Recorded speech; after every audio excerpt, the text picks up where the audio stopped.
Pemirsa, judi online kian merajalela dan semakin meresahkan masyarakat. Banyak korban dari berbagai profesi yang meninggal dunia akibat terjerat judi online. Ya, pemerintah mengambil langkah serius memberantas judi online dengan mencabut izin bagi penyelenggara jasa internet dan mengenakan sanksi 500 juta rupiah per konten.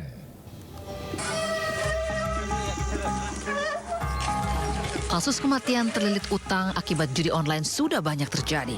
Kasus terbaru, seorang poluan membakar suaminya yang juga polisi hingga tewas di Mojokerto, Jawa Timur. Alasannya, istri kesal karena gaji suami habis dipakai untuk berjudi. Almarhum ini, Bribtu Rian Dwi Nugroho ini sering menghabiskan uang belanja yang harusnya dipakai untuk membiayai hidup ketiga anaknya. Ini dipakai untuk mohon maaf ini main judi online. Ya, sampai rumah sakit FNI juga minta maaf kepada sang suami atas perilaku ini. Bribtu FN kini telah ditetapkan sebagai tersangka dan dijerat dengan pasal kekerasan dalam rumah tangga. Sebelumnya, prajurit TNI bunuh diri akibat depresi terlilit utang judi online sebesar 819 juta rupiah. Letu Eko Damara meninggal di pos Satgas Mobile Yahukimo, Papua Pegunungan.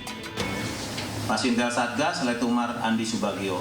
Kemudian pukul 13.15 Letu Laut Kesehatan Dr. Eko Damara tiba di RSUD DKI dan langsung mendapatkan penanganan medis oleh Dr. April, dokter jaga RSUD DKI. Mana Dr. April?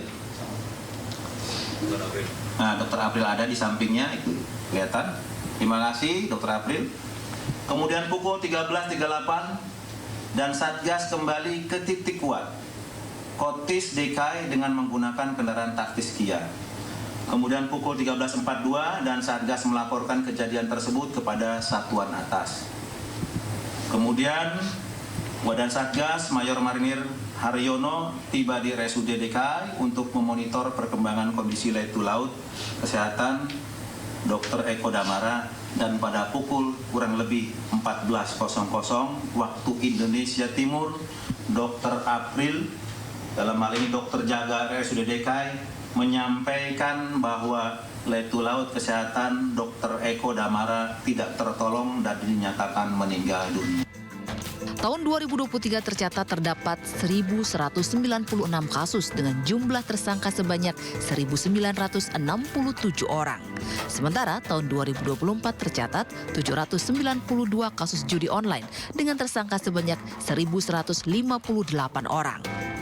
Menurut lembaga survei Drone Emprit, Indonesia merupakan negara terbanyak pemain judi online di Asia Tenggara dengan 201.122 pemain, diikuti oleh Kamboja dan Filipina pada peringkat 2 dan 3. Pemerintah mengambil langkah serius memberantas judi online. Menteri Kominfo Budi Ari Setiadi menegaskan pihaknya akan mencabut izin bagi penyelenggara jasa internet dan mengenakan sanksi 500 juta rupiah per konten jika tidak mematuhi aturan. Sebagai gambaran, 10 besar keyword terkait judi online dalam seminggu terakhir adalah live slot, RTP slot, no limit, situs slot, slot gacor, pragmatic slot, kasino online, togel, bonus slot, dan Seki 9. Selanjutnya hari ini saya ingin menyampaikan hal penting, yakni peringatan keras. Pertama, kepada seluruh pengelola platform digital seperti X, Telegram, Google, Meta, dan TikTok. Jika tidak kooperatif untuk memberantas judi online di platform Anda, maka saya akan mengenakan denda sampai dengan 500 juta rupiah per konten. Kedua, kepada seluruh penyelenggara Internet Service Provider atau Internet Service Provider atau ISP, jika tidak kooperatif dalam pemberantasan judi online, maka saya tidak segan-segan mencabut izin Anda. Saya ulangi, mencabut izin Internet Service Provider yang digunakan untuk fasilitasi permainan judi online. Menkominfo mengatakan pelaku judi online didominasi oleh anak muda di rentang usia 17 hingga 20 tahun. Tim Liputan Sindo News melaporkan.